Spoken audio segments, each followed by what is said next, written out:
Encuentro pasado, para los que no estuvieron, miramos un fragmento de una peli para ayudarnos a pensar las trayectorias de nuestros pibes. Era un fragmento de una película que se llama Días de Calle, y sobre eso estuvimos pensando algunas categorías.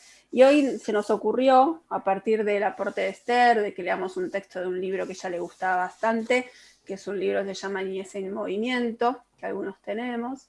Se le ocurrió que podíamos leer y compartir un texto, y entonces, como yo conocía a uno de sus autores, decidimos invitarlo. Aquí está Santiago, ahora lo vamos a presentar. Y la idea es, bueno, la dinámica va a ser que Santiago va a compartir algunas ideas que en los centros venimos preguntándonos sobre el adultocentrismo, la participación de los pibes. Va a compartir algunas ideas y muchos leyeron, espero que así podemos compartir con más profundidad, parte de un texto que Santiago escribió en este libro, con otra compañera, creo, ahora nos dirá él, no me acuerdo el nombre, de la otra, esperen que ya lo busco para no decir cualquier cosa, de Ezequiel Retali.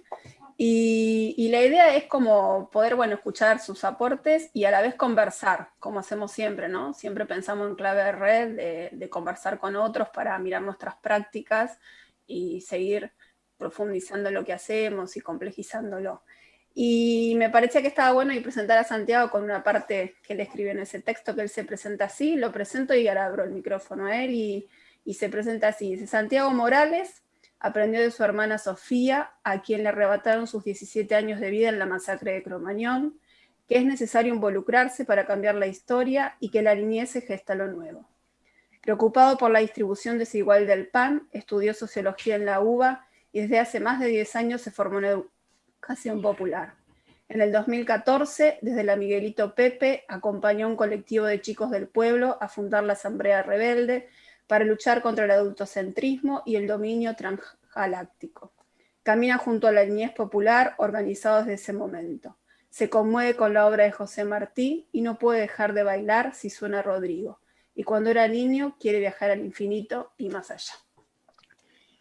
Gracias, Santiago, por la disponibilidad de estar esta mañana con todos nosotros y nosotras. Y me callo, así compartimos con vos. Bueno, buen día a todas, a todos, a todes. Gracias por la invitación. Gracias también por leer esa presentación que es muy sentida y que tiene también un poco de una búsqueda lúdica, así como las demás presentaciones en ese libro. Y en el segundo libro que estamos por también publicar en estas próximas semanas, que ahora les voy a contar un poquitito, también jugamos un poco con la presentación de las personas que participan. Bueno, nuevamente agradecerles la invitación, también permitirme estar este ratito anterior en el comienzo del encuentro, como para poder tener una mirada apenitas, chiquitita, más abarcativa de todo el trabajo inmenso que realizan. Bueno, les voy a compartir algunas reflexiones y algunas contribuciones, si se quiere, más oriundas del mundo de la academia y de ciertas teorías. eh, y la idea es, después de eso, desde luego, como decía Analía y como bien ustedes haciendo en general, tener un espacio de conversación. Entonces, bueno, para empezar, un poco lo que quería afirmar y como una suerte como un acto de justicia histórica, afirmar que hasta no hace mucho, y casi diríamos todavía, la educación popular, esa práctica pedagógica que muchas y muchos llevamos adelante, viene siendo una teoría y una historia de una educación pensada y dirigida para el mundo adulto. Si bien es cierto que a partir de, más o menos, a partir de la década del 90, fueron surgiendo en muchos territorios y en muchos países de América Latina experiencias de educación popular con niñas y niños, básicamente como la de La Red Andando y tantas otras experiencias. Lo cierto es que siempre insisto, prácticamente todavía hoy, las discusiones que se dan en la educación popular, con mayúscula, no atraviesan las problemáticas específicas de quienes laburamos con pibes y con pibas. En general, quienes trabajamos con pibes y con pibas nos quedamos en reflexiones nuestras, valiosísimas, pero como que hay una suerte de frontera que separa la educación popular con mayúscula, que es la educación popular para personas adultas, y las prácticas pedagógicas comunitarias con chicos y chicas. Como si fuera que hay una que es más importante que la otra. Eh, por supuesto que, bueno, Paulo Freire, uno de los principales inspiradores, o el principal inspirador de lo que es la corriente de educación popular, se dedicó a la educación de personas adultas. Él, digamos, allá cuando escribió por los años 70 el famoso libro Pedagogía del Oprimido, bueno, lo hizo pensando en cómo construir herramientas educativas para acompañar procesos de asunción crítica de la realidad, de lectura crítica de la realidad de las personas analfabetas, campesinas, del norte de Brasil, una zona extremadamente pobre, muchísimo más en aquellos años, hoy también, lamentablemente. Pero bueno, entonces, digamos, toda su propuesta pedagógica fue pensada en función de ese adulto analfabeto que se iba a constituir en ese proceso de aprendizaje y de enseñanza a través del diálogo en un sujeto político por la transformación de la realidad. Y ahí me parece que está la cuestión clave para pensar estas dos cuestiones, ¿no? Si en gran medida a la educación popular con mayúsculas le cuesta pensar una pedagogía específica con niños y niñas, es porque nuestras sociedades son adultocéntricas. Y entonces a los chicos y a las chicas, en general, se les niega o se les subestima como sujetos sociales y fundamentalmente como sujetos políticos. Esto que por ahí, para quienes tenemos una historia vinculada al movimiento nacional Chicos del Pueblo, no nos parece nuevo, porque hablar de los niños y las niñas como sujetos políticos no es algo nuevo para quienes venimos cerquita del movimiento nacional Chicos del Pueblo y de experiencias como las de la Red Andando y otras redes. En general, es algo que es muy importante poder afirmar, porque para el resto, digamos, ¿Pongo cámara? para el resto de la sociedad, para el resto de los espacios que trabajan desde la educación popular y la educación en general, bueno, es muy problemático afirmar que las niñas y los niños son sujetos políticos. Y es muy problemático porque cuestiona de raíz el adultocentrismo. El adultocentrismo es una palabra relativamente nueva, pero que nombra algo que no es nuevo, digamos, y que tiene que ver con esa confianza y con esa certeza íntima de quienes somos educadores y educadoras, de que los chicos y las chicas son interlocutores válidos, son personas, más allá de la edad son personas, y son personas con quien se puede hacer un acuerdo, y son personas a quienes se les puede exigir el cumplimiento de ese acuerdo, así como nos lo exigen a nosotros y a nosotras cuando no cumplimos lo que dijimos que íbamos a hacer. Y es muy interesante eso, abro un pequeño paréntesis, les habrá pasado muy habitualmente, les pasará, por lo menos a mí, mucho, esta cosa de que los chicos y las chicas tienen como un termómetro especial para, para darse cuenta cuando uno como adulto no está diciendo lo que dijo que iba a hacer o está siendo contradictorio con una pauta que uno mismo propone, ofrece o impone muchas veces. Y eso que en general a las personas grandes por ahí nos enoja un poco, pero no nos indigna. Cuando hay otra persona que resulta contradictoria entre lo que dice y lo que hace, no nos indigna. Por ahí nos molesta un poco, nos hace carasquear un poco, pero no nos indigna. A los chicos y a las chicas eso en general les indigna. Y me parece que es re interesante esa emoción o esa sensación muy genuina, porque habla de, bueno, de una traición, ¿no? De una palabra adulta que se quiebra y que por lo tanto pierde peso, pierde autoridad.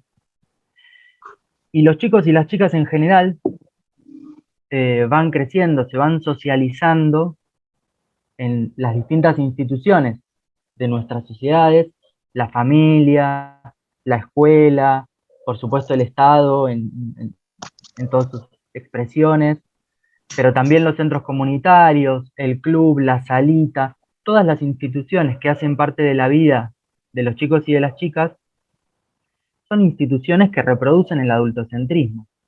Entonces reproducen estas lógicas de quebrar la autoridad de la palabra y por lo tanto en algún punto quebrar la autoridad del mundo adulto. Y por lo tanto el mundo adulto en nuestras sociedades en gran medida para las nuevas generaciones es más un otro autoritario que una autoridad.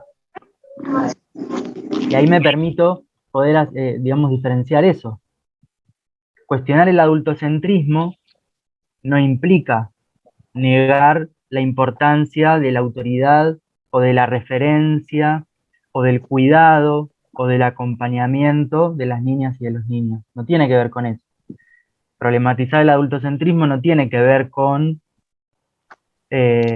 plantear que hay que dar vuelta a la tortilla. Entonces hay que hacer todo lo que dicen las chicas y los chicos porque si no uno es adultocéntrico. Entonces lo que hay que hacer es escuchar y hacer lo que dicen como si fuera que de repente pasáramos a una niñocracia, donde el gobierno es de los niños y de las niñas. No se plantea eso al problematizar el adultocentrismo. Por eso la diferencia entre autoridad y autoritarismo, que seguramente en sus prácticas cotidianas deben tener un montón de ejemplos. En general, aparece el autoritarismo cuando se perdió la autoridad. Y la autoridad se pierde cuando se quiebra la solidez de la palabra. Cuando uno dice que va a hacer una cosa y hace otra cosa. Cuando uno le dice a un chico o a una chica que lo respeta, pero después no tiene en cuenta sus opiniones, o no lo escucha, o no le pregunta qué es lo que piensa, qué es lo que siente, qué es lo que considera determinada situación. O cuando de repente el castigo físico o el maltrato físico, la humillación hacia los chicos y a las chicas, la ejercemos como un acto por supuesto, de un poder muy autoritario y también como un acto disciplinario, porque la humillación y el castigo físico lo que buscan es que el otro se someta, digamos, no que el otro aprenda. Nos han enseñado durante mucho tiempo que, bueno, que a través de la imposición, a través del miedo, era posible educar a las nuevas generaciones. Y sí, es posible. Lo que pasa es que los educamos para la sumisión y para la obediencia, no para la emancipación, ni para la libertad, ni para la comunidad. Entonces, la autoridad se convierte en autoritarismo si prohibimos de forma arbitraria o de forma caprichosa realizar a los chicos y a las chicas actividades sin preguntarnos por qué se puede o no se puede hacer de determinada cosa en determinadas circunstancias. El adultocentrismo es un sistema de dominio.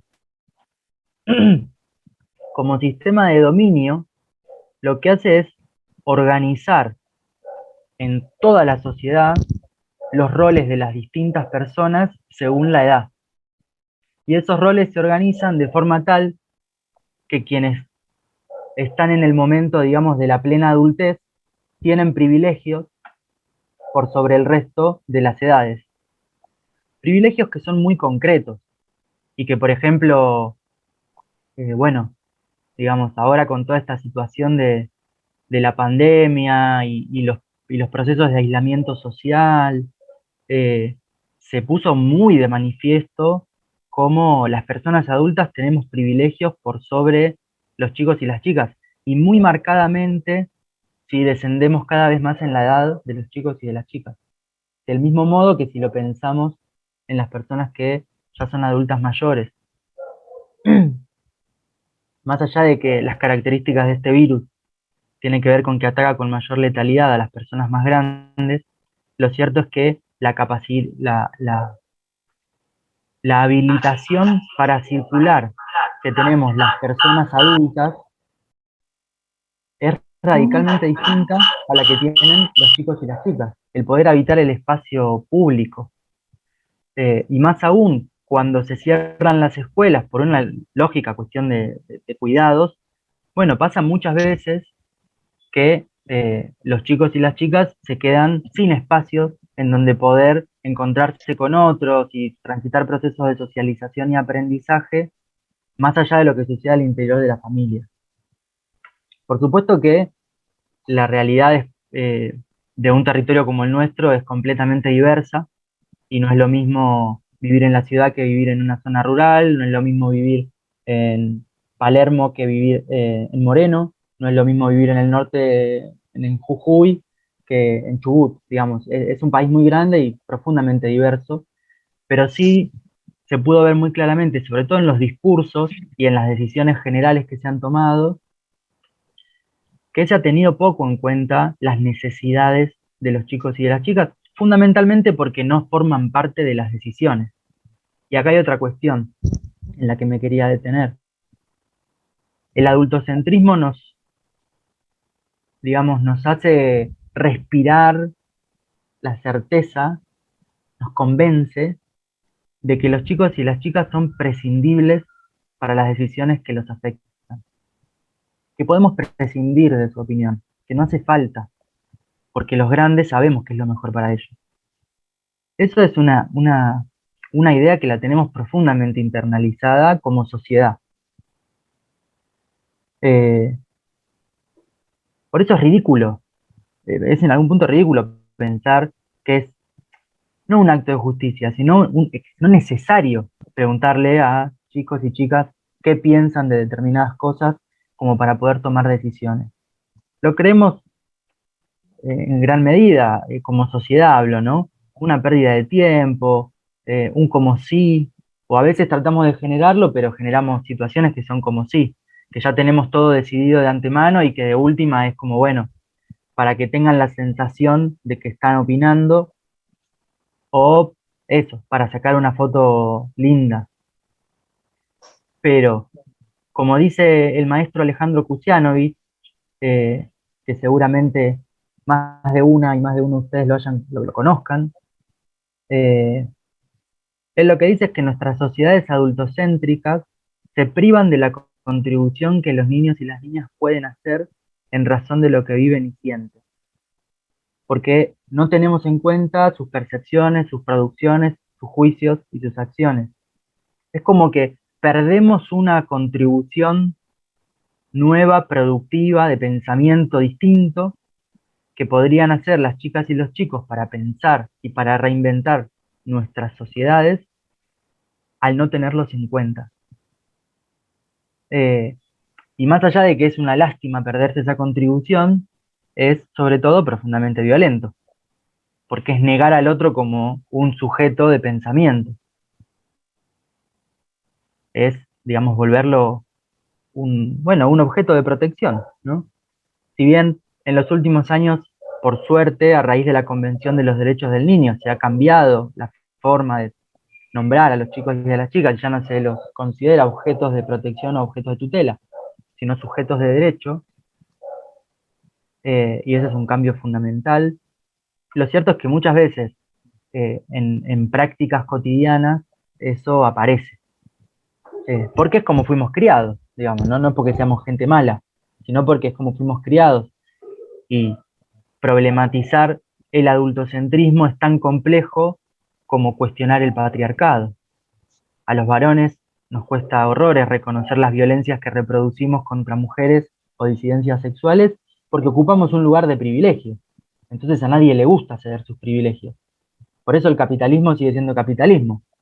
El día que la clase dominante, la clase rica, los galperín y los perencompán digan, che, yo tengo demasiado, lo voy a regalar, bueno, qué sé yo, no sé. En general eso no viene pasando porque tener mucho es un privilegio y cuando uno tiene privilegios les cuesta soltarlos porque es un lugar de poder. lo complicado de problematizar el adultocentrismo es que, como definición, implica perder poder, implica correrse del centro para poder acompañar a los chicos y a las chicas eh, en procesos de mayor protagonismo de ellos y de ellas. Una manera por la positiva de pensar la crítica al adultocentrismo es buscar generar instancias de coprotagonismo. Y ahí el co es muy importante porque cuando pensamos en el protagonismo de los chicos y las chicas solamente, por ahí a veces pasa esto de que uno dice, bueno, entonces el adulto se tiene que correr al punto de que haya una suerte de imposición de los sentires y de las ideas de los niños y niñas. Entonces la idea del coprotagonismo es superadora en ese sentido porque lo que busca es generar, bueno, que los espacios, que las instituciones, que los proyectos y que las decisiones que organizan la vida cotidiana puedan ser tomadas a partir de un diálogo eh, que reconozca la necesaria contribución de los distintos actores. Porque los chicos y las chicas necesitan nuestra opinión, nuestra valoración, nuestro juicio, no porque sabemos más, porque tenemos más experiencia, entonces hay que hacer lo que yo digo porque ya la viví. Porque eso es en parte cierto, pero en parte no es cierto, porque la realidad es otra hoy. Y lo que uno vivió hace mucho tiempo, o hace no tanto, bueno, por ahí hoy no se repite de manera eh, lineal, porque es otro contexto, son otras personas, es otro tiempo histórico, etcétera. Entonces, sí, los chicos y las chicas necesitan la palabra del adulto y de la adulta, de la educadora, del educador, pero también el educador y la educadora necesita reconocer que no lo sabe todo y que por ahí una idea que tenía de algo que ya se había formado y que ya le resultaba como clara, bueno, por ahí se puede hacer de otra manera, porque los chicos y las chicas la ven de otra forma. Y eso en general implica mayores niveles de incertidumbre, a veces es un poco enemiga de la estructura y organización súper ajustada, porque bueno, la estructura y la organización minuto a minuto por ahí nos caracteriza a las personas grandes, pero los chicos y las chicas en general son más espontáneos. Y bueno, si vamos a generar una cosa en ese sentido mixta, y bueno, si queremos que sea de verdad mixta, y bueno, por ahí hay un poco de incertidumbre, va a haber en una actividad que pensemos en conjunto o en una decisión que vayamos a tomar sobre distintos aspectos del espacio que habitamos en conjunto. Y en este sentido, es interesante siempre dar pasitos en lo que tiene que ver con abrir a la toma de decisiones. Porque una cosa es decidir en conjunto a partir de las cuestiones ligadas al comportamiento. Entonces, se rompe un vidrio y hacemos una asamblea. Y charlamos sobre lo que pasó y repasamos las reglas y qué sé yo, y ponemos las reglas en conjunto. Está buenísimo. Pero también, bueno, un paso más allá es organizar una actividad. Ya no desde, digamos, construir entre todos, con los chicos y con las chicas, las normas de convivencia, sino poder planificar, incluso decidir los objetivos del mes, del año, de definir las actividades que se van a realizar en el espacio y en conjunto poder eh, buscar el modo de realizarlo. No sé, cuando no estaba la pandemia y uno podía estar con otra facilidad eh, con los chicos y con las chicas, por ejemplo, bueno, surgía, queremos hacer un taller de baile. Bueno, está bien, pero yo no sé nada de baile, tenemos que buscar un profe o una profe.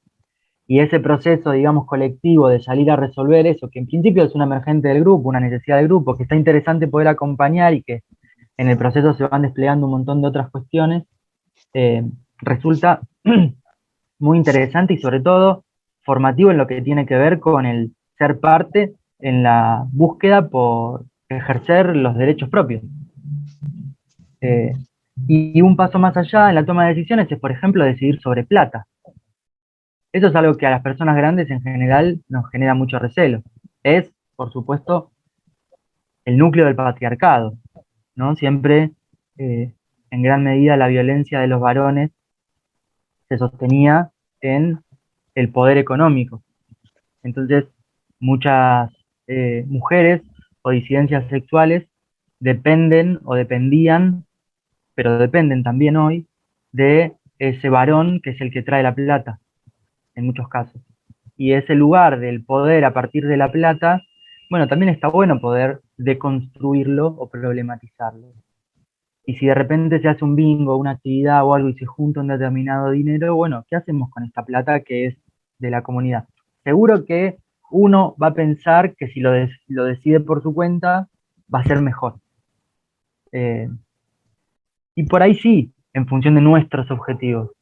Pero tal vez para el proceso, eh, el aquí y ahora de ese chico, de esa chica o de ese grupo, poder ser parte de esa decisión también es algo muy significativo. Eh, y dos cuestiones más, como para ir cerrando y no extenderme mucho más, o no sé cómo acá la comandante Analía me dice, Venís bien, dale. ¿vengo bien? Eh, bueno, hay, me parece, dos cuestiones que son muy interesantes y que tienen que ver con la historia de los movimientos populares de niños y niñas eh, que han surgido en América Latina en los últimos 30 años y que tenían este vínculo con la educación popular de la que por ahí comentaba al principio. Eh, una es la digamos, la educación o la formación política, que es algo interesante para pensar como educadores y educadoras populares con niños y niñas, cómo generar espacios de formación o de educación política con los chicos y con las chicas. Que por supuesto no sean instancias de bajada de línea o para que digan lo que nosotros pensamos de cómo son las cosas, porque no, pero sí por supuesto con una, digamos, si bien uno puede buscar como educador y educadora no hacer educación popular, eh, bueno, lo cierto es que si nosotros y nosotras no formamos políticamente, no educamos políticamente a los chicos y a las chicas, lo hace, dicho de una forma simple y concreta, lo hace el sistema, porque los chicos y las chicas son destinatarios de una educación política en su vida cotidiana, que viene de las instituciones en las que nos movemos como personas, de los medios de comunicación, de las políticas públicas, que también, digamos, por detrás tienen siempre una perspectiva, una concepción política. Eh, y entonces, bueno, renunciar o no avanzar en la educación política de los chicos y las chicas es aceptar que haya otros y otras con quienes no, en general no estamos de acuerdo, eh, porque esos otros y otras son los sectores dominantes en nuestras sociedades, que haya otros y otras que decidan cuál es la educación política de los chicos y las chicas. Eh, y entonces, qué sé yo, el lápiz, el lápiz lo seguimos llamando lápiz color piel, y ahí reproducimos el colonialismo de nuestra cultura que la Europa nos impuso. Entonces hay un color que se llama color piel, cuando no hay un color de piel, hay múltiples colores de pieles. eh, o si no, también en nuestros espacios seguimos educando a los varones para que sean impulsivos, agresivos, eh, digamos, desordenados, y a las chicas para que sean prolijas, para que sean cumplidoras, para que sean sensibles, o sino también en nuestros espacios de educación, eh, seguimos generando lógicas que dejan afuera a niños y niñas con discapacidad, o que no se adaptan a la norma de lo que es, digamos, ser una persona sin discapacidad.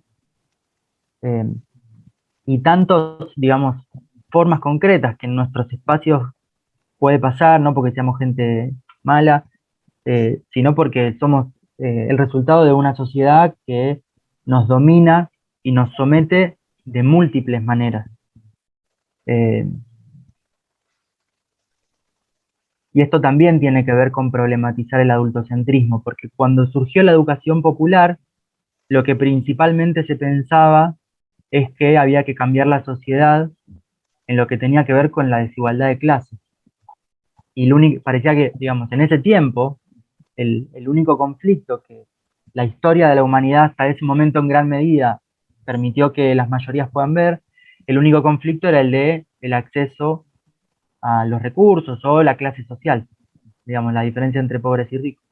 Pero después con el avance de los años y con el impulso de colectivos que fueron pudiendo nombrar que están sufriendo violencias, nos fuimos dando cuenta de que no solamente la clase social era algo que nos imponía formas de violencia o que no nos permitía ser felices, sino que también la violencia de género, la violencia propia del colonialismo o de las culturas que se creen unas superiores a otras, la negación de los saberes comunitarios o de los saberes campesinos o de los saberes de los pueblos indígenas, esta cosa de que siempre lo bueno y mejor es blanco, es europeo, es urbano, ¿no? Bueno, todo eso implica que hay un otro que se queda fuera. Eh, y de ese recorrido podemos hoy nombrar la búsqueda por cuestionar y problematizar el adultocentrismo. Entonces, decía, por un lado, la educación política como un desafío, y por otro lado, el promover la organización propia de los chicos y de las chicas. Eso a veces es más posible, a veces es menos posible, y como todo es un proceso. Pero que los chicos y las chicas puedan tener sus propios representantes, que puedan hablar en nombre del grupo de chicos y chicas, como resultado de un proceso de elaboración conjunta, es una manera también de generar formas concretas en las que problematicemos el adultocentrismo, porque si no, siempre somos las personas adultas las que interpretamos lo que los chicos y las chicas dicen querer. Y generar instancias de organización propia y de representación de los chicos y de las chicas, con delegados, delegadas o la forma que sea, bueno, también nos obliga a tener que generar mesas de trabajo con esos representantes, lo digo de esta manera, ¿no? No sé, qué sé yo, ya hacemos reuniones de equipo entre personas grandes para pensar y tomar decisiones sobre el centro comunitario y qué sé yo. Bueno, y si en esa mesa están los chicos y las chicas que también forman parte de esa decisión, pero no porque pasaba un pibe por ahí, lo llamé y le dije, vení vos, ¿qué opinás? Porque eso también es reproducir el adultocentrismo en el sentido de que se necesita un proceso de formación para saber qué es lo mejor para un grupo. Toda persona que pueda hablar en representación de un grupo que está sometido a una situación de violencia o de marginación, necesita un proceso de formación para reconocer cuáles son las necesidades de ese colectivo. Así como hay muchas personas homosexuales que son machistas o que son heteronormativas o que discriminan a otras personas, qué sé yo, no sé. Eh, sí, eso. Hay personas que integran un colectivo que no necesariamente pueden hablar en nombre de las necesidades del colectivo. Así como también hay personas que son pobres que benefician o que hablan en nombre de intereses que les corresponden a las clases dominantes. Así como también hay mujeres que producto del patriarcado y del machismo son machistas, ¿no? Entonces, la mayoría de los chicos y las chicas, la abrumadora mayoría, son adultistas, en el sentido de que están seguros de que si lo hace un grande lo va a hacer mejor. Incluso eso se ve muy claramente cuando los de 10 no dejan hablar a los de 6 o a los de 8. y los excluyen y los dejan afuera porque no, son más chiquititos. Entonces siempre ser más grande es ser mejor, y ser más chiquitito es ser más débil. Los chicos y las chicas reproducen el adultismo y el adultocentrismo porque bueno, es el aire que respiramos. Entonces, generar instancias de representación y que el representante o la representante llegue hasta ahí con un proceso de trabajo con sus pares y por supuesto con una compañía de un educador, una educadora o una dupla, que puedan ir poniendo, ordenando y poniendo palabra a sus necesidades como grupo, como específicamente niños y niñas, incluso muchas veces tensionando o generando incomodidad o necesidad de acuerdos con sus propios educadores o educadoras. Esto también, digamos, y está bueno que pueda pasar, eh, porque los espacios de educación popular tienen que ser espacios de diálogo y por lo tanto de toma de decisiones de manera conjunta y en donde, bueno, más allá de la edad, todas las personas nos podemos equivocar y nadie sabe de todo. Y por último, no quería dejar de decir algo que yo estoy seguro que la abrumadora mayoría de las cosas que estoy diciendo no son en gran medida cosas nuevas para ustedes porque las llevan adelante en sus prácticas cotidianas. A veces lo que está bueno es poder ordenarlas y de repente ponerle palabras a cosas que uno hace en su cotidiano. Es un poco esto también que compartí al principio. El adultocentrismo hoy lo nombramos así, pero hace 200 años que hay grupos de educadores y de educadoras que problematizan el hecho de que a los chicos no se los tome en cuenta, que no se les haga parte de las decisiones. Está repleto de experiencias súper interesantes en ese sentido. Entonces iba a decir que tanto el Movimiento Nacional Chicos del Pueblo, la Red Andando, la Red de Apoyo Escolar, la Red del Encuentro y tantas otras experiencias acá en Argentina, como así también los movimientos populares de niños, niñas y adolescentes trabajadores que surgieron en Perú y que se desarrollaron en otros países, eh, fueron experiencias en donde se puso en práctica una certeza pedagógica que me parece que está bueno poder nombrarla. La pedagogía emancipatoria con niños y niñas tiene como base la ternura. Y eso es algo muy específico de la educación popular con niños y niñas, porque es algo que nos constituye a quienes somos educadores y educadoras con los chicos y con las chicas y también emerge de las propias experiencias. Alberto Morlachetti decía esto de que la ternura tiene el secreto pedagógico, ¿no? Eh, y, y, en ese sentido, bueno, la centralidad para cualquier instancia en la que busquemos promover coprotagonismo con las niñas y los niños, la centralidad del vínculo afectivo significativo, de la conformación de la grupalidad, de la calidad y la calidez de los vínculos que entablamos, que no es nada nuevo para ustedes, pero me parece que está bueno poder reafirmarlo y pararnos ahí, porque si,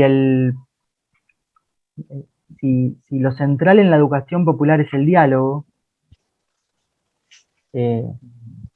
porque bueno, Paulo Freire en la pedagogía del oprimido planteaba esto, la educación bancaria o la educación tradicional, la educación que no nos gusta, niega el diálogo. Hablan siempre los profesores y las profesoras porque son los que saben y el resto escucha y toma nota y no hay diálogo posible. Entonces la centralidad de la educación popular es el diálogo.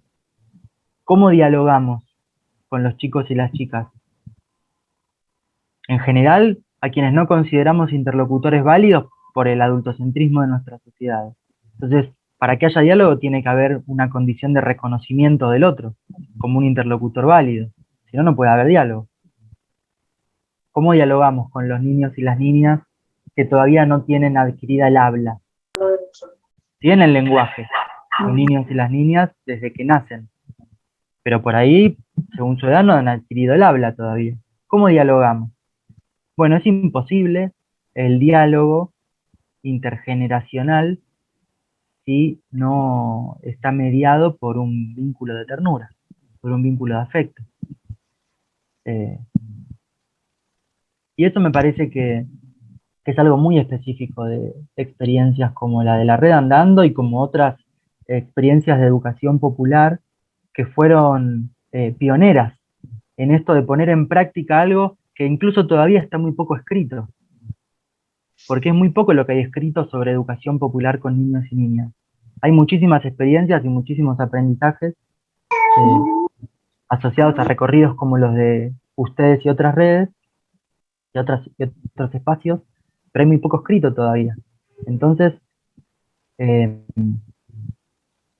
bueno, poder conversarlo, poder nombrarlo y poder seguir pensando es algo necesario para nuestras prácticas, para hacer justicia con los chicos y con las chicas, y también para poder multiplicar y comunicar los aprendizajes propios de nuestras experiencias.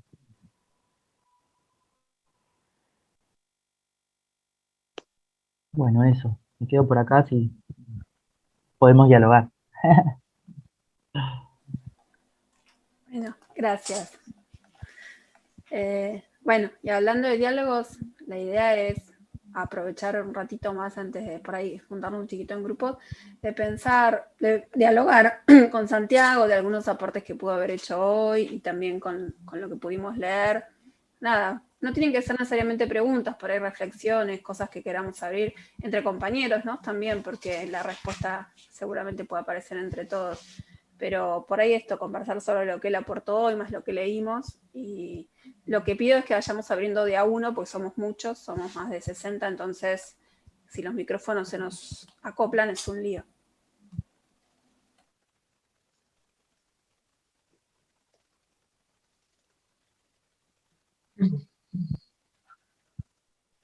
Hola, Gaby de Negrito Manuel. Yo quería, más allá de todo el aporte que ahora Santiago hizo a la lectura, que ya hemos hecho, digamos, un poco, no desarrolló mucho por ahí la cuestión de esto ahora mientras estaba charlando de lo del Estado, ¿no? Cómo el Estado está presente y estamos en la arena del Estado, ¿no? Con esto de las disputas y demás. Entonces digo, hay un escenario, un plano que es dentro de los centros y dentro de los movimientos, eh, como el lugar que nosotros eh, cedemos o intentamos ceder para que los chicos estén ocupando. Pero también cuando estamos en la arena del Estado, digo, el rol es un poco, no sé si invertido o no, pero cuál es entonces el lugar que tiene todo esto, que son los espacios de reconocimiento de los derechos de los niños, que impacten de alguna manera, digamos, dentro del Estado para propio beneficio de estos nuevos o estos actores que son protagonistas y sujetos de derecho. Nada, por ahí eso me parece que también es algo que se puede desarrollar muchísimo más y a lo mejor todavía nos faltan herramientas para poder entrar en la disputa, digamos, ¿no? De la arena del Estado. Y nada, lo otro también con lo que decía al final recién Santiago, la cuestión de que hay muy poco escrito. Conozco, como decía, algunas experiencias que se han también desarrollado y nos llegan siempre por el lado de la academia, que a lo mejor también la tarea de sentarnos a nosotros mismos a escribir, ¿no? A relatar las experiencias, es una tarea que hay que ir haciéndola y ocuparnos también nosotros de estar en ese lugar, ¿no? De transmitir las experiencias a través de un diálogo con los pibes, con las pibas, y no dejar por ahí que la academia siempre venga a nosotros, porque eso también lo veo como muy claro, el vínculo de la academia siempre vienen a estos espacios comunitarios, a las redes, a ver qué pasa, y entonces las producciones después salen por otro lado, ¿no? Ahí a lo mejor estamos también nosotros cediendo a que otros hagan algo que lo podríamos estar haciendo prácticamente desde nuestra experiencia.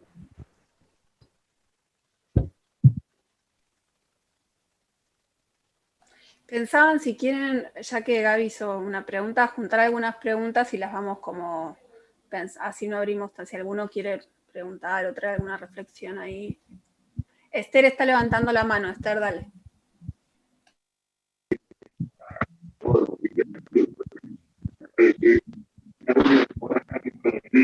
Bueno, no sé si se escucha porque estoy sin internet. ¿Escucha? Perfecto, dale. Bueno, primero, realmente, Santiago, muchas gracias. Re claro, la verdad, y se nota tu laburo en territorio muchísimo. Me aclaró un montón de cosas. Me viene una idea, una pregunta que tiene que ver con uno de nuestros compromisos que es el cuidado. Y me preguntaba si habría una tensión entonces entre cuidado y coprotagonismo. O lo podemos pensar el cuidado también como co-cuidado. Ahí, bueno, no sé qué vuelta le podemos dar a eso, ¿no? Supongo que de la mano de la ternura también va, pero bueno, se me hace interrogante.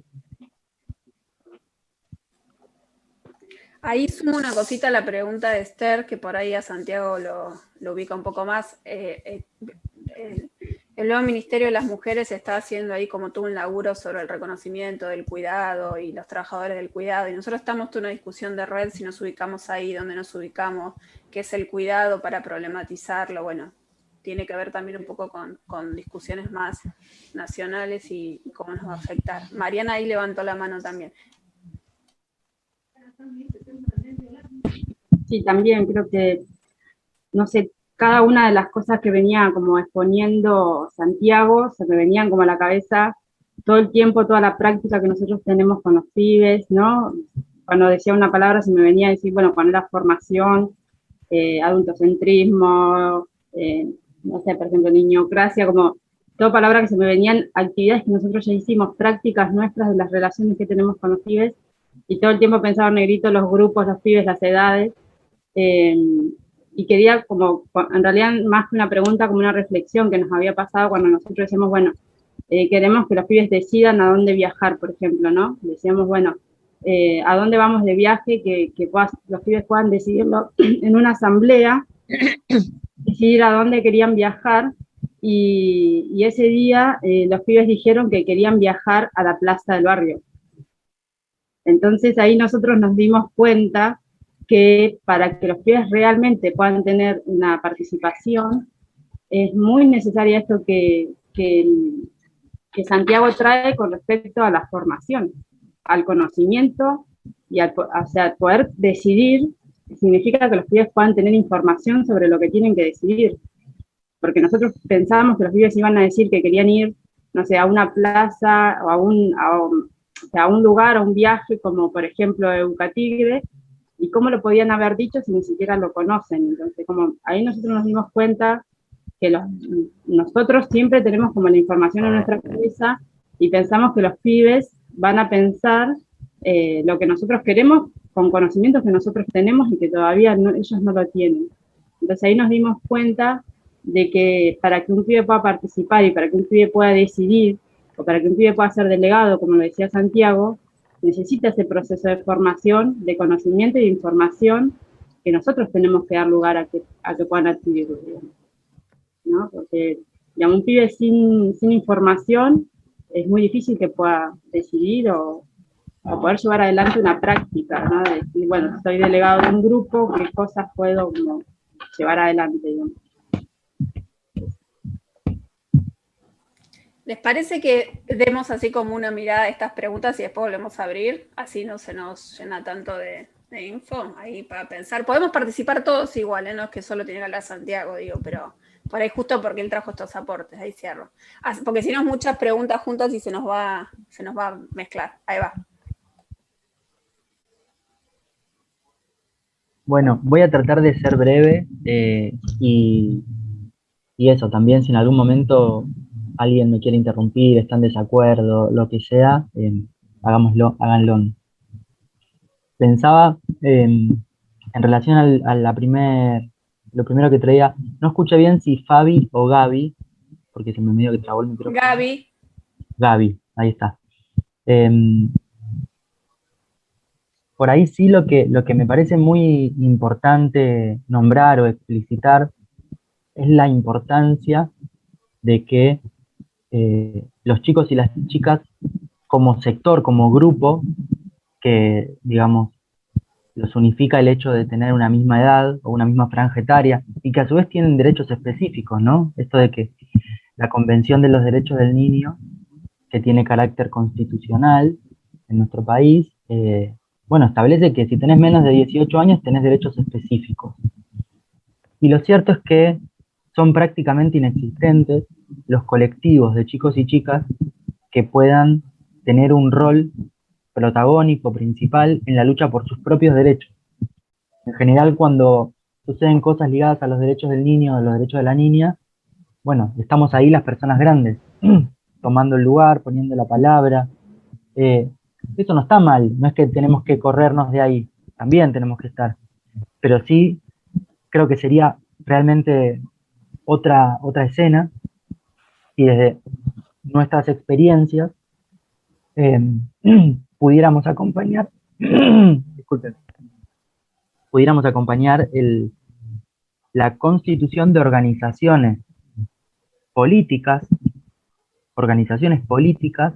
de niños y de niñas. Ahí hay un aprendizaje y una experiencia muy significativa en los movimientos de NAT, los movimientos de niños, niñas y adolescentes trabajadores. Si bien esa experiencia tiene la particularidad de que quienes se agrupan son chicos y chicas trabajadores, y que por lo tanto eso es un debate no saldado, o a veces no es debate, lo cierto es que son organizaciones de chicos y chicas, que como tales tienen sus propios representantes, sus delegados locales, sus delegados nacionales, y tienen autoridad para exigirle a cualquier área del Estado una reunión, una opinión en determinada ley que se va a sancionar. Se puso muy de manifiesto con toda la cuestión de la pandemia que no existen voces de chicos y chicas que sean el reflejo de una voz colectiva. Porque no, digamos, los únicos espacios de organización suelen ser los ligados a los secundarios, ¿no? Los centros de estudiantes, en donde ahí sí hay chicos y chicas que tienen una voz que representa a su sector o a su grupo. Pero bueno, ahí hay dos limitaciones. Una es que suele ser algo ligado a la escuela solamente, y no pensando en los derechos en general. Son los derechos como estudiantes. Y por otro lado, que en general suelen ser quienes tienen centros de estudiantes más pujantes, escuelas de sectores de élite, digamos, eso es una realidad. O escuelas céntricas, y sin la presencia de niños y niñas, porque no existen centros de estudiantes de nivel primario, son solo de secundario. Entonces, eso me parece central, que es algo que está a nuestro alcance, digamos, en el sentido de, bueno, con los chicos y las chicas en nuestros espacios. Por otro lado, en relación a la tensión entre el cuidado y el coprotagonismo que traía Esther, por supuesto no tengo la respuesta, pero sí me parece que algo muy importante es reconocer que los chicos y las chicas también cuidan, y sobre todo las chicas. Que en general esto no se nombra, desconozco el proceso que se viene dando al que hacía referencia Analía, tal vez sí se nombra y estoy diciendo algo que es parte del debate. Pero lo cierto es que como no se nombra, existen, Santiago. En los nuevos okay, ministerios no se nombra tampoco. Como la normativa que existe es la de la prohibición del trabajo infantil, no se puede decir que una chica que tiene menos de 16 años cuida, porque decir eso sería explicitar trabajo infantil, y como el trabajo infantil está prohibido y se supone que no tiene que estar, y se supone que en nuestro país creo que hay un 11% de trabajo infantil, cuando en realidad hay más de un 50%, si lo pensamos en las tareas de cuidado que realizan los chicos y las chicas en sus casas, en los barrios populares. Ustedes lo verán todos los días. Cuidan a sus hermanitos y a sus hermanitas, hacen la comida, hacen los mandados, hacen las compras. O sea, la cantidad de familias en donde solamente la mamá está a cargo, y que mamá tiene que salir a laburar, y que los chicos y las chicas con alguien se queda, bueno, se quedan con sus hermanitos y con sus hermanitas y hacen tareas de cuidado. Y me parece que ahí hay un punto interesante o necesario en esto de una justicia intergeneracional, que es muy complejo porque el marco normativo no lo habilita. La idea de la prohibición del trabajo infantil, que no reconoce distintos tipos de trabajos, esto es una realidad, no se reconocen, digamos, en esa prohibición entra todo, entra la explotación en un taller textil clandestino, o la explotación no sé, en la junta de huevos en el mundo rural, con las tareas domésticas y de cuidado que las chicas y chicos realizan, o con tener un almacén familiar y que un chico de 13 años, 2 veces por semana, durante 2 horas, lo atiende, aunque la realidad es que lo atiende todos los días, porque si el almacén está en la casa, suena el timbre y sale el pibe a atenderlo. Todas esas prácticas de trabajo de chicos y chicas no están reconocidas, social y simbólicamente no están reconocidas, mucho menos económicamente, y el hecho de la prohibición hace que sea un tema tabú, entonces tampoco hablamos de eso. Y por último, para no extenderme más, bueno, lo que decía Mariana es clave, lo de la información. Es esto de el saber es poder, ¿no? Siempre saber, tener información, conocer, te posiciona en un lugar de poder. Entonces, bueno, los chicos y las chicas tienen que conocer sus derechos. Tienen que conocer algo que nos compartieron desde la experiencia de los movimientos de NAC, que nos resultó súper interesante para lo que fue el proceso de la conformación de la Asamblea Rebelde, esa organización de niños y niñas, fue que siempre para tomar alguna decisión con los chicos y las chicas era muy importante partir de una definición colectiva de los criterios que había que tener en cuenta a la hora de decidir.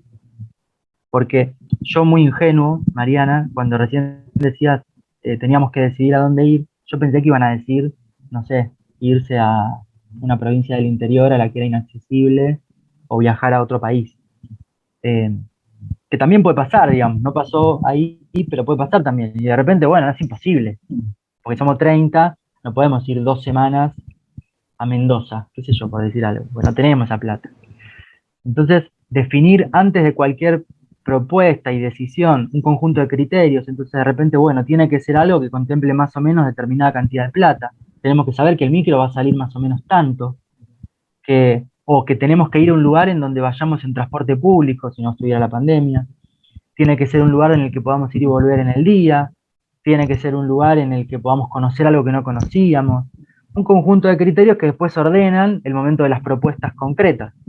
Porque bueno, y tiene que ser un lugar al que vamos y volvemos en el día y en transporte público, Mendoza no puede ser, por decir una tontería, ¿no? O tampoco puede ser la placita del barrio, porque vamos a ir en transporte público. Y bueno, ¿a qué lugares podemos ir? Y bueno, y ahí está la instancia de la investigación, o del salir a buscar esa información. Bueno, nos juntamos la semana que viene, averigüen, pregúntenle a mamá, al vecino, a la tía, a la maestra, a dónde podemos ir, qué lugares reúnen estas características. En esto de la información, que me parecía súper importante. Bueno, me quedo acá. Lo hice mucho más largo de lo que hubiera querido. Ahí si quieren volvemos a abrir por si hay más compañeras, compañeros que quieren decir, preguntar, reflexionar. Sí, desacuerdos. Por ahí piensan que estoy diciendo pavadas. Me pueden exponer acá, no pasa nada.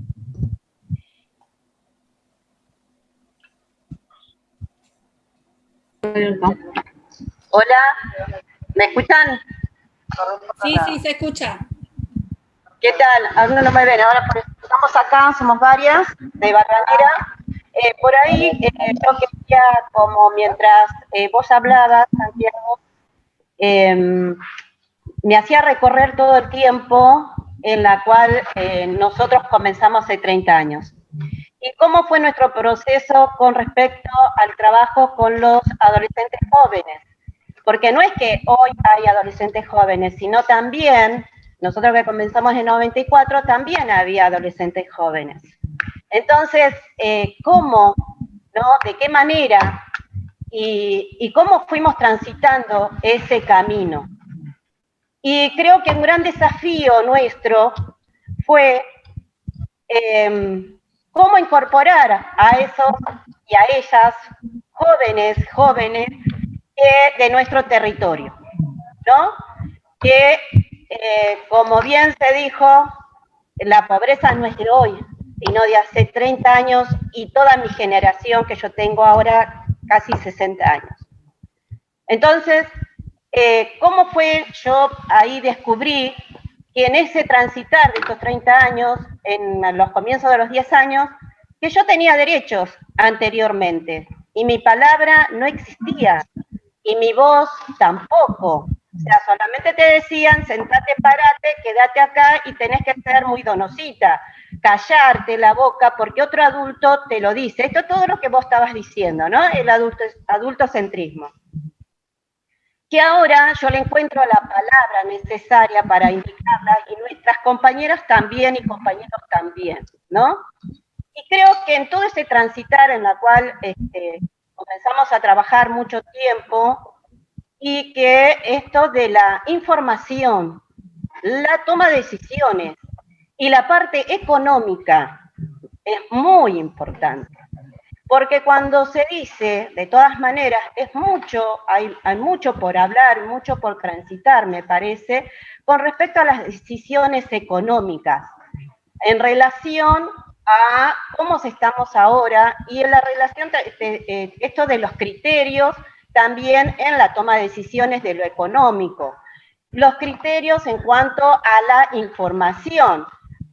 A veces nosotros pecamos mucho, los adultos, de pensar que el joven o la joven no te pregunta o no te hace la repregunta de lo que vos como poder tenés como adulto de un saber, que no te va a contestar, no te va a volver a decir o a repreguntar.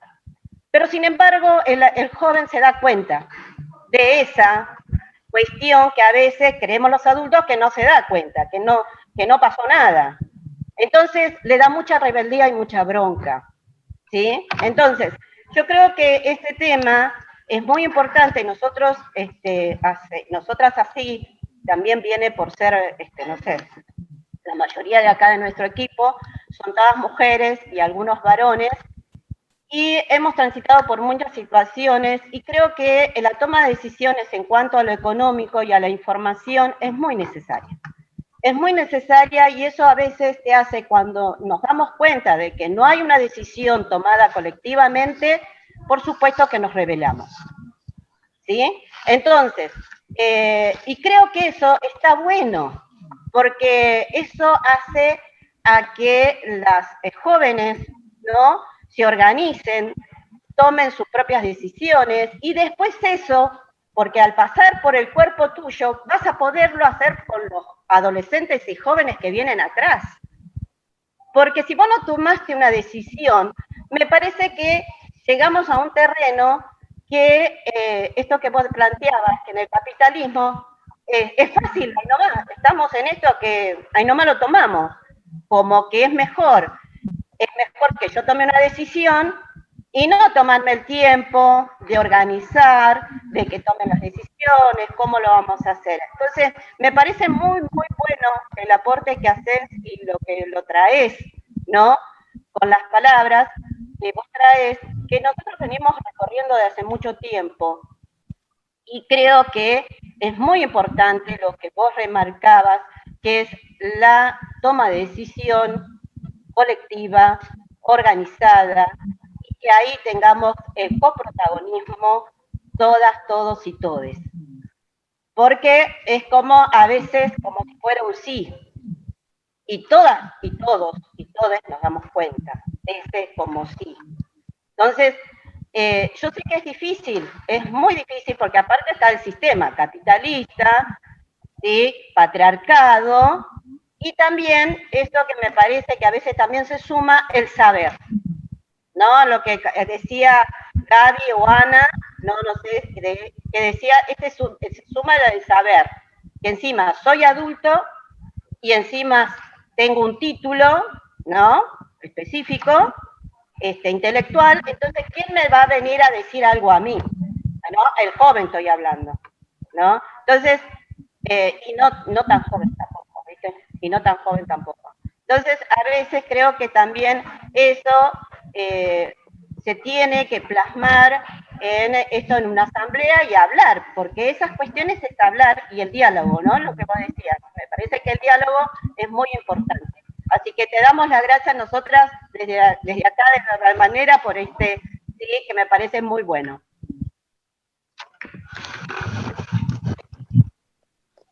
Agrego una pregunta o nada, cómo vamos construyendo colectivamente, ¿no? El tema de las dimensiones de esa representación, porque me parece que ese trabajo de hormiga, de construir eso, es re importante, algún aportecito por ahí. Y también que lo del trabajo de los pibes y reconocer el trabajo que se hace. Nosotros cuando tuvimos con Laura Tafetani y Kusianovich un encuentro, nos generó mucho revuelo al interior de la red hablar de eso, nos costó y nos dio pie y hablamos con otros compañeros de otros países latinoamericanos de niñeces organizadas y eso, pero me parece que lo concreto de trabajar sobre todo con edades más chicas nos cuesta más. Me parece que con los jóvenes por ahí hay un camino más, con los criterios, con información, con todo esto que decíamos. ¿Cómo se construye cotidianamente esa referencia colectiva de grupos de pibes más chicos, de 14 para abajo, ponele? Eso me parece piola.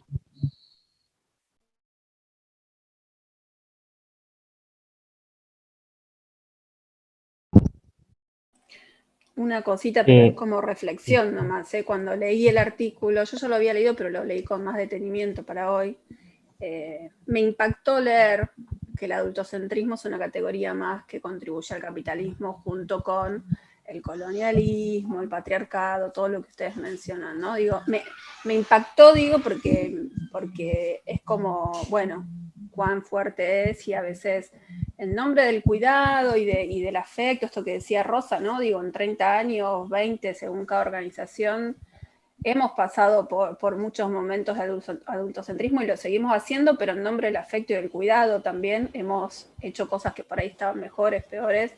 Y algo que dijo Luján, acá habemos generaciones más nuevas de la red y más antiguas, pero los que participamos del movimiento y conocimos a Alberto y estuvimos ahí, digo, para nosotros fue un impacto muy fuerte pensar la politización de los pibes, las marchas, la visibilidad pública, digo, nos generó muchas preguntas a nivel red y fue un encuentro con el movimiento maravilloso, pero preguntas que seguramente si las ponemos en tensión hoy, seguramente seguirán tensionándonos, ¿no? La discusión del uso público de los pibes, el uso público, fue fuerte ese momento, acá a los más viejos se recordarán, pero digo, de marcha sí, marcha no, se usa a los pibes, no se usa a los pibes, bueno, después de los secuestros, ¿qué pasó? Un montón de cosas que siguen dando vuelta y que está bueno pensarlas, pero digo, en lo personal, me queda esa reflexión, ¿no? De visibilizar que el adultocentrismo es una pata más del capitalismo con mucha fuerza, me impactó. Y una cosa más que le digo a Gaby de Negrito, pero lo digo como red también, pensándolo en voz alta ahora a partir del aporte de Gaby y tu pregunta, Santiago, o esto de la poca documentación de experiencias de educación popular con pibes.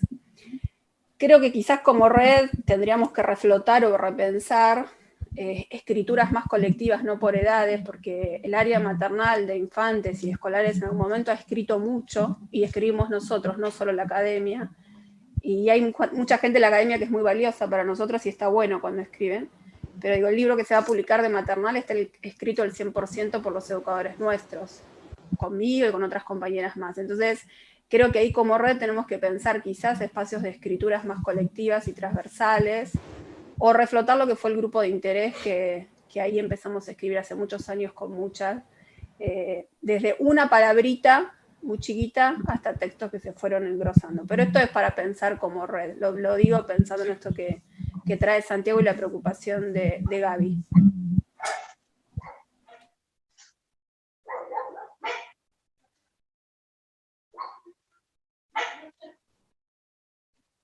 Buenísimo. Bueno, yo estoy re contento. Me parece que este encuentro es espectacular, porque también a mí me permite conocer un poco más, desde las voces de sus protagonistas, el trabajo de la red, que yo lo conozco más de lejos, digamos, por voces de otros y de otros. Así que nada, quería compartirles eso. Y sí, recontra, sería súper interesante si pudieran sistematizar más sus propios aprendizajes y sus propias experiencias para compartirlas y para desmonopolizar el lugar de la academia en muchas cuestiones que tienen que ver con todo esto. Por ahí, en relación a esto de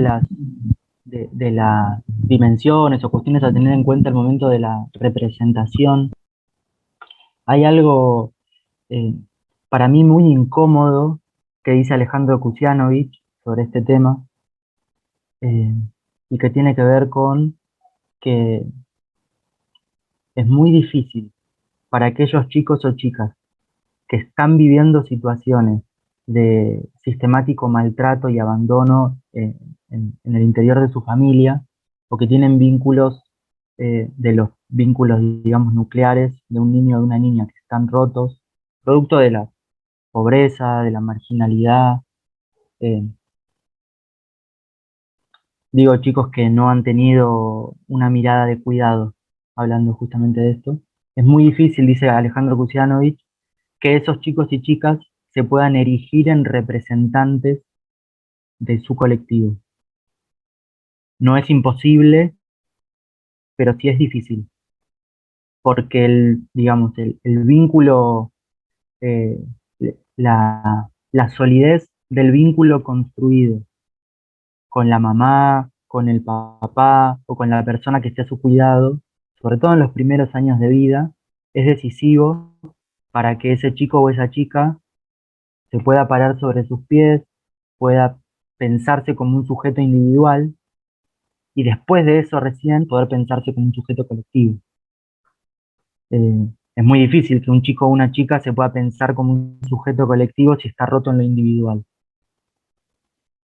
En nuestros espacios comunitarios, en los espacios de ustedes, supongo que también hay muchos chicos y chicas con esas particularidades, pero también hay otros chicos y chicas que no, digamos.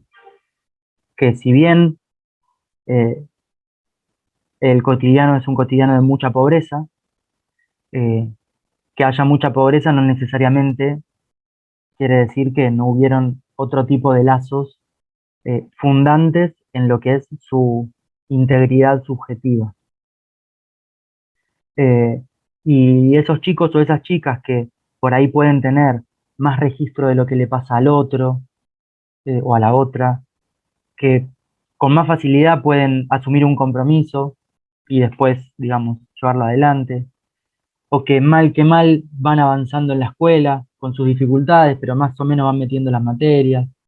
En general, si tuviéramos que nombrar esto, ¿no? Como decía Luján, de alguna suerte de dimensiones, yo eso lo tomo mucho de la experiencia de los movimientos de NAT, en donde son chicos de sectores populares quienes representan a su sector, pero no son los más atravesados por la brutal desigualdad e injusticia de nuestra sociedad. Porque no se le puede pedir al chico que nadie lo pudo anotar en la escuela, que cuando se enferma nadie lo cura, y que cuando está triste nadie lo consuela, que además sea el sujeto revolucionario de todos los niños y las niñas. No se le puede pedir eso. Hay que atender otras necesidades ahí, que son más primeras. Pero bueno, hay muchos chicos y chicas en todos los barrios populares de nuestro país que tienen una familia que los contiene, que avanzan en la escuela, que son solidarios con sus pares y que tienen más facilidad para pensarse en un lugar de representación.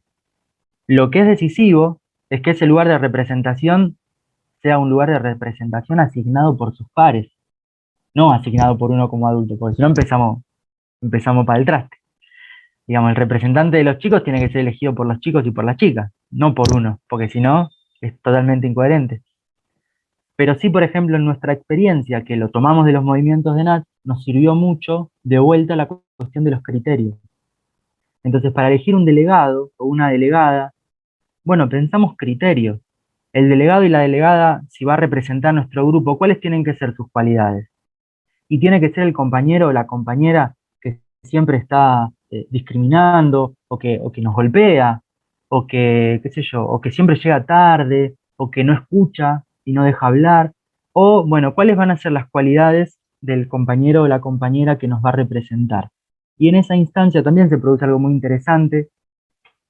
Siempre surgen formas de competencia entre los chicos y las chicas, porque también surge en forma de competencia entre personas grandes cuando alguien va a ser elegida para algo que implica un lugar de poder. Esto es una realidad. Pero bueno, estos emergentes son una posibilidad para poder trabajarlos y abordar que no es importante competir, sino cooperar, y que no es mejor quien es elegido, sino en tal caso es quien por un determinado tiempo, que está bueno poder fijar con los chicos y con las chicas, que tal vez al principio es de un mes o de 6 meses, en los movimientos de NATS hoy es por 3 años que son delegados. Pero bueno, hay todo un recorrido. Tal vez al principio es por una semana o por un mes, y sistemáticamente se va cambiando esa figura de quien hace de delegado y de delegada, entonces se va rotando. Pero bueno, se vuelve una instancia en donde en algún punto se empuja indirectamente al grupo a poner sobre la mesa las cualidades de solidaridad. Porque bueno, si querés estar en ese lugar que sí es de reconocimiento, que sí es un lugar de poder, porque lo cierto es que lo es, bueno, tenés que esforzarte con otras cosas. Y llegar en punto, no interrumpir a tus compañeros, cuando pedimos silencio para decir algo, poder hacer silencio, si convocamos a sentarnos, venir a sentarte, como estas cuestiones, ¿no? Muy del cotidiano. Y bueno, por ahí esas cositas. No me quiero extender mucho más. Está la otra cuestión del trabajo, que es súper interesante, pero bueno, no sé no sé qué dicen ustedes, qué dicen Alía. No, yo no Yo digo voy nada. cerrando. Yo te digo, teníamos una planificación que ya se nos fue a la mierda, pero está buenísima porque esto es más interesante. O sea, pero no Sí. sé, nada.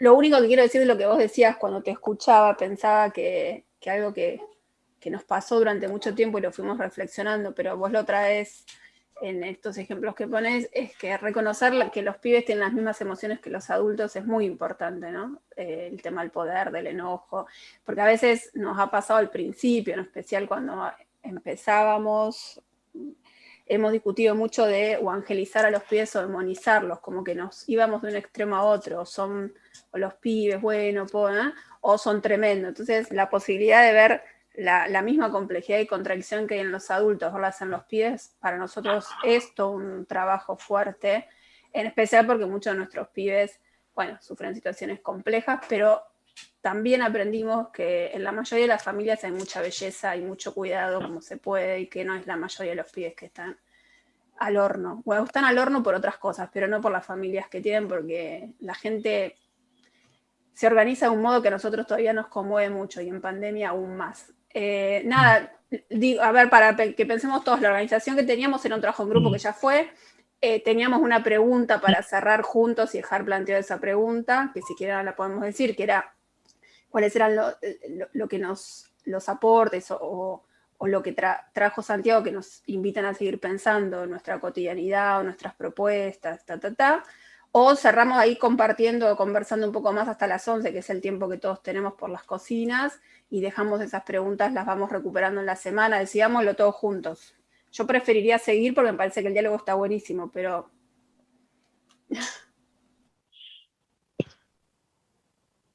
Sí, yo por ahí para comentar también a Santiago, esto que fuimos aprendiendo en el transcurso de estos años, en el laburo con jóvenes, cómo es esa participación más de asamblea a principio de año, en donde los pibes son parte de la planificación de los talleres, por ejemplo, ¿no? Y en eso que fuimos aprendiendo en conjunto con ellos, digo, y ahí donde empieza la coparticipación esa que planteas vos, y digo, bueno, me parece que el gran desafío en eso es sostenerlo durante el año. Nosotros siempre planteamos articulación entre los talleres y cómo los pibes son protagonistas de esos talleres, digo. Y con el tiempo te das cuenta que después los pibes no empiezan a reproducir las prácticas de los educadores, sino que empiezan a tener nuevas tendencias respecto a lo popular, digo, ¿no? Y a lo educativo. Y me parece que en ese sentido, ahí donde es importante la participación y este diálogo que siempre estamos planteando en las asambleas, de cómo es el seguir para adelante y cómo es pensar dentro de esos espacios de talleres, qué sé yo, la parte de oficio, digo, no tan dejada de lado en estos últimos tiempos, digo, cómo ver la cultura del laburo también, ¿no? Y qué hábitos son los necesarios para poder seguir construyendo esta nueva sociedad, digo, sumergida en esas horas en las que están con nosotros los pibes y después, bueno, las horas que quedan ligados afuera del espacio en la cual son bombardeados constantemente por este capitalismo que solo te pide consumir y ser parte de él a través de lo material. Digo. Me parece que nosotros, en ese sentido, por la positiva, venimos haciendo ese laburo. Por ahí ahora con esto de la pandemia nos obliga a tener nuevas herramientas, digo, ¿no? Porque en esto de la conectividad no todos los pibes se pueden conectar. Con esto de poder juntarnos estamos recontralimitados. Y creo que ahí ahora es donde nos encontramos a veces en un desafío importante, y más a esta altura del año, donde la segunda ola empieza a pegar un poco más fuerte, es, bueno, cómo es sostener esa relación, cómo es seguir pensando hacia adelante, digo, ¿no? Después de la pandemia, y cómo es que se va a redefinir también en distintos espacios para ello, digo, en el mundo laboral. Más que nada poder plantear esa mirada y, bueno, a ver cómo lo venimos viendo todo. Digo. ¿Qué hacemos?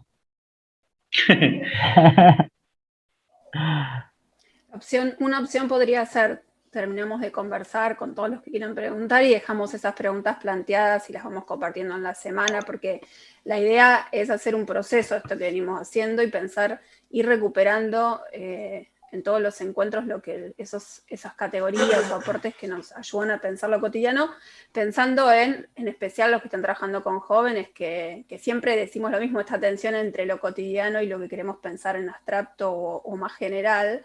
Esto que Dora, que está por ahí, no la veo, pero Dora siempre dice, ¿qué hago mañana con los pibes que salen a chorear? Bueno, sí, eso es una gran discusión, pregunta, los que consumen.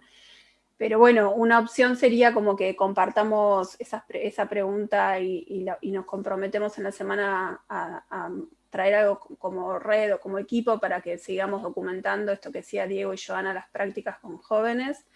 Y bueno, y aprovechar que está Santiago hasta las 11. O, bueno, si quieren comparto la pregunta y abrimos a eso, como ustedes digan. Para mí no nos queda tanto tiempo, digo, terminemos de cerrar con Santiago, que me parece como muy rico todos sus aportes. Digo, nada, y aprovechando lo que lo tenemos, sigamos. No te queremos explotar, Santiago, juro que no. Bueno, no sé, levanten si quieren el dedo, pongan en el chat así sobre eso, si estamos todos de acuerdo, o más o menos de acuerdo. Ahí Jessy dice que sí. Sí, Ani también. Bueno, dale, entonces dale. Si aparte de lo que Diego planteó, ¿alguien más quiere plantear algo más? Así abrimos de nuevo.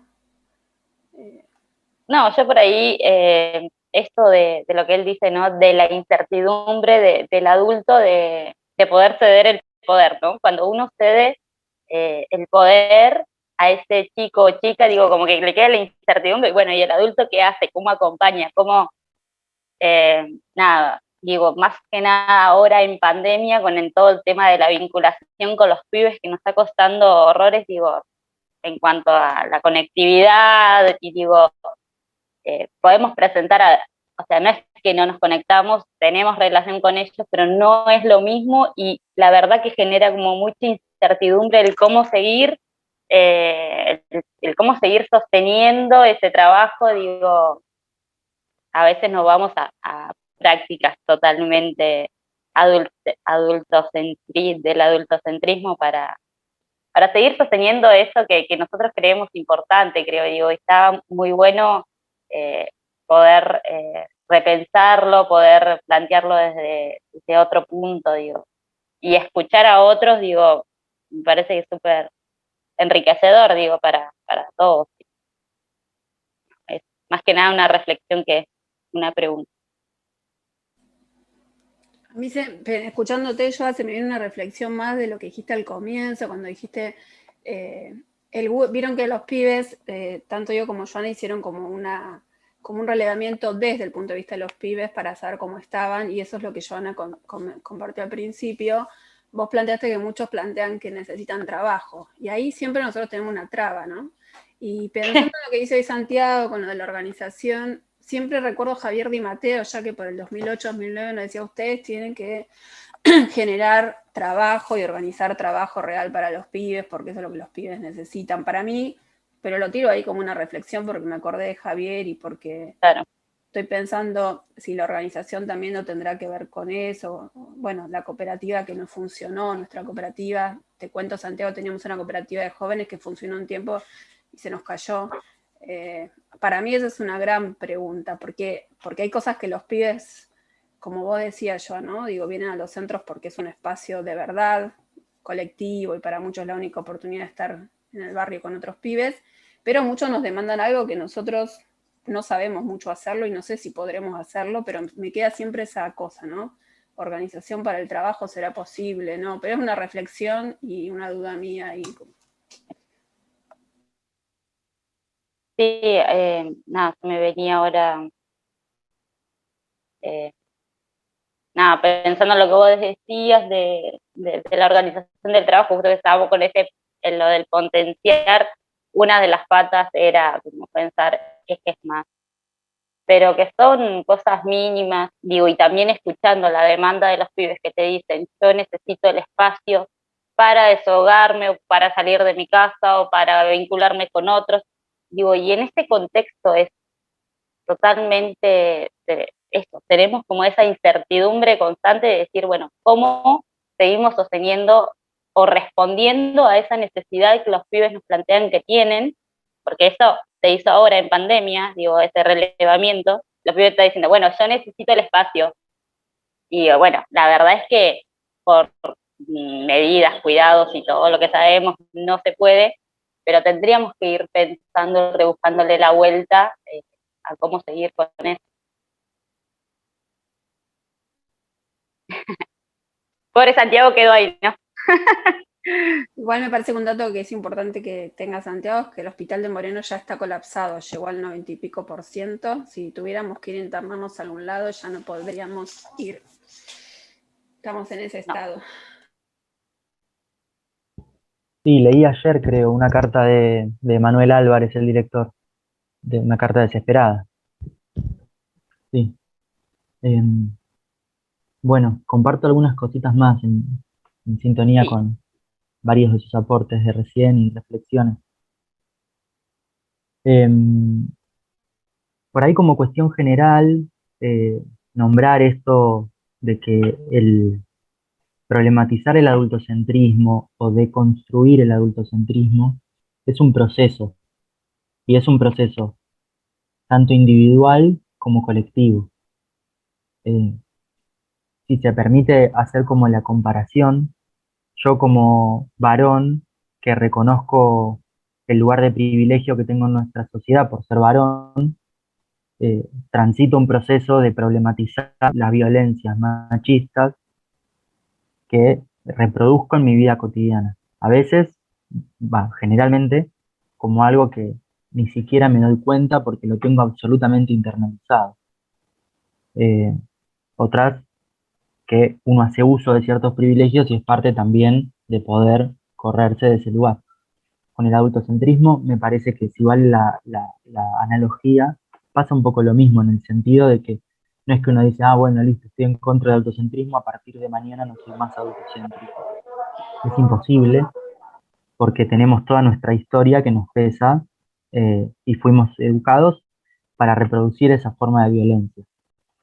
Entonces, en ese sentido, bueno, transitar con responsabilidad y con compromiso, pero sin angustia, ese proceso, en el sentido de, bueno, sí, es un proceso y hay errores y hay equívocos y también hay aprendizajes. Después, en relación a eso,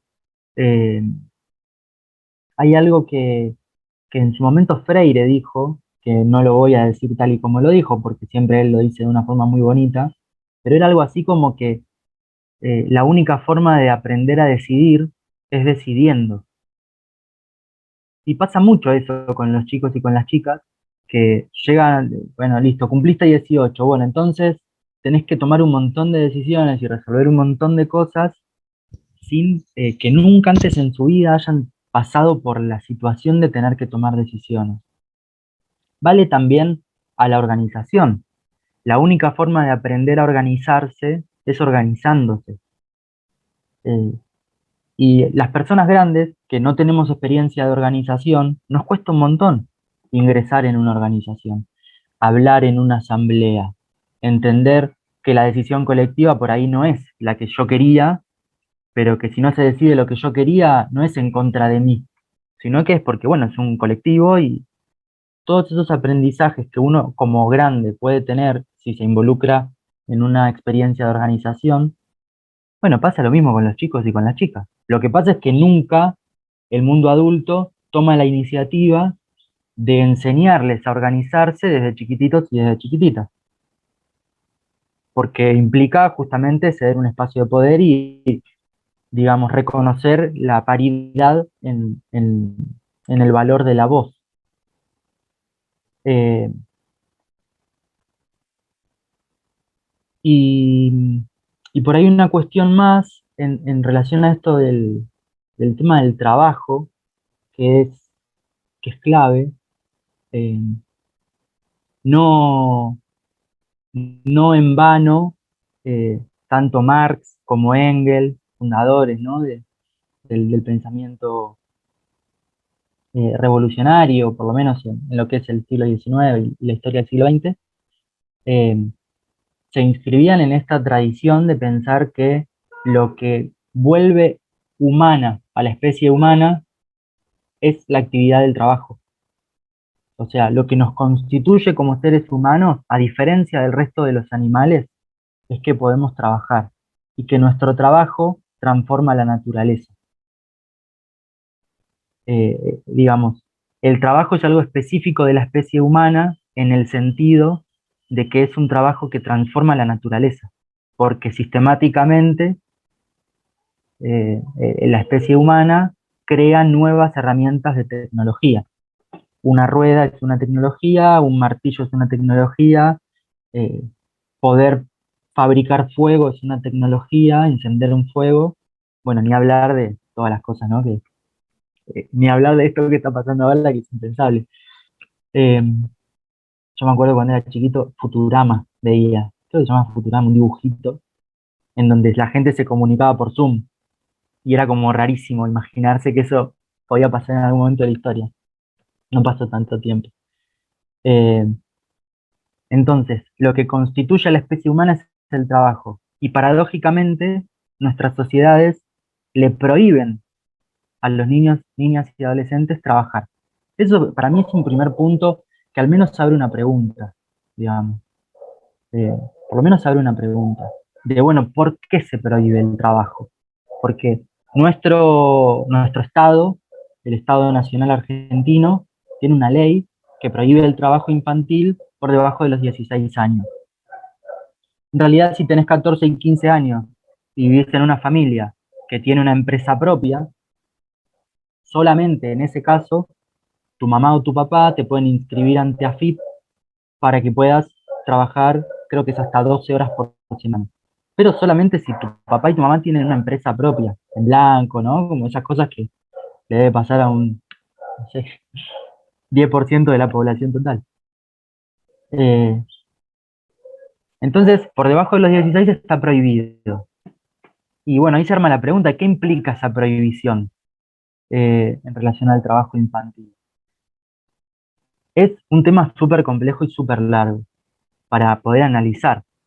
Pero algo que dice Laura Tafetani, y que para mí es muy importante, que hace un ratito Luján la nombraba, es esto de que la prohibición del trabajo infantil es un mecanismo de control social.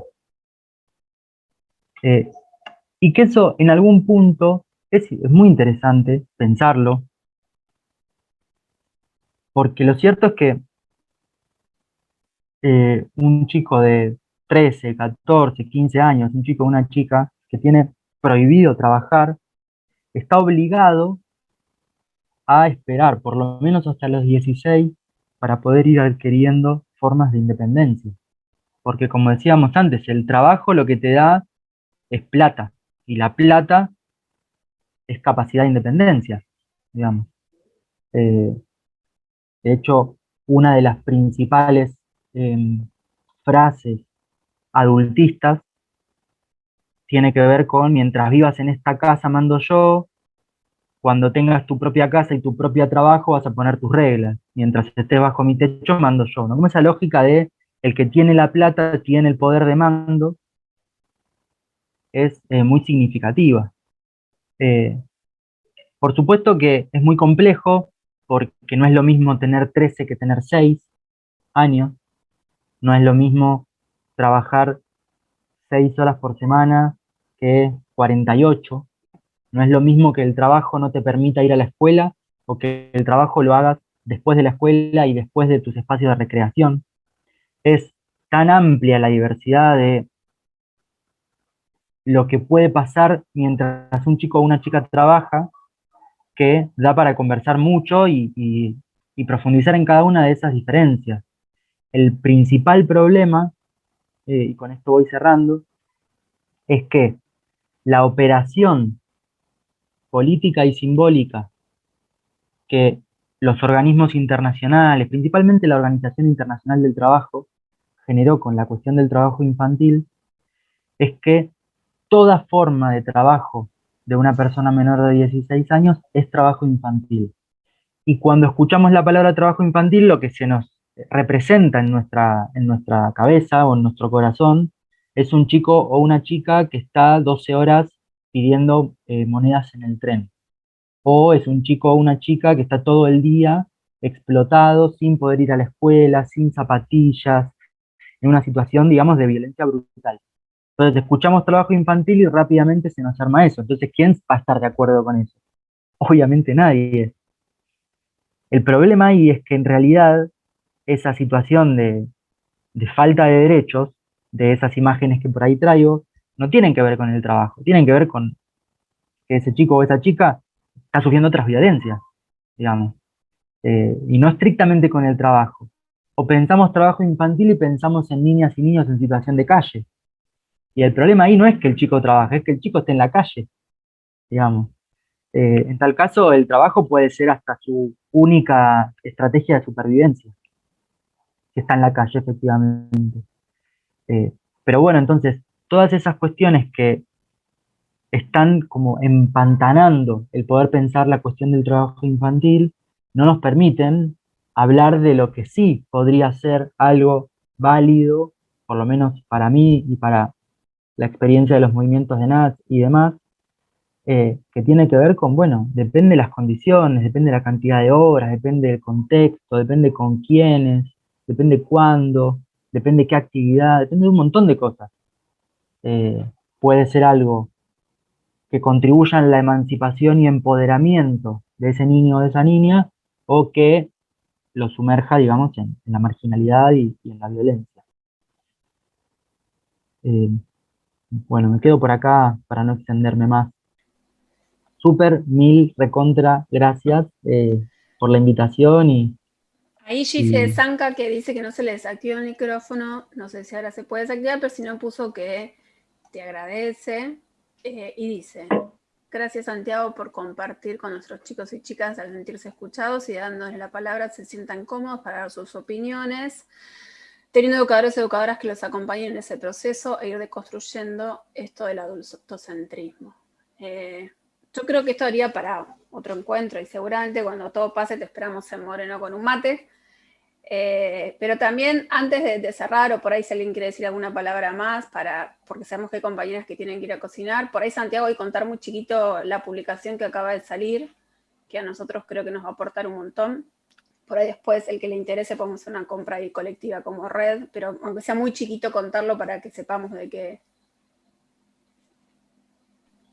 Sí, cortito. Supongo que más o menos en 3 semanas va a salir de la imprenta el libro que sucede a Niñez en Movimiento, que es el libro donde está el textito que compartieron para hoy. Este libro nuevo se va a llamar Educar hasta la ternura siempre, del adultocentrismo al protagonismo de las niñeces. Y tiene diferentes capítulos, algunos son sistematizaciones de experiencias concretas en donde en espacios comunitarios o en instituciones más formales de educación se promueve la participación y el protagonismo de las chicas y chicos, y otros capítulos que son un poco más teóricos, digamos, para pensar estas cuestiones desde otros ángulos. Y la frutillita del postre es que hay un capítulo en el filósofo este que sale todo el tiempo en la tele, Darío Stanriver, el del apellido difícil, que también es súper interesante el capítulo de él. Así que bueno, ahí comparto eso. Qué bueno. Bueno, y en el libro está mencionada la red Andando como una de las experiencias pioneras en lo que tiene que ver con pensar la educación popular con niños y como perlita también. Como un ínfimo mini reconocimiento al laburo de tantos años y tan valioso.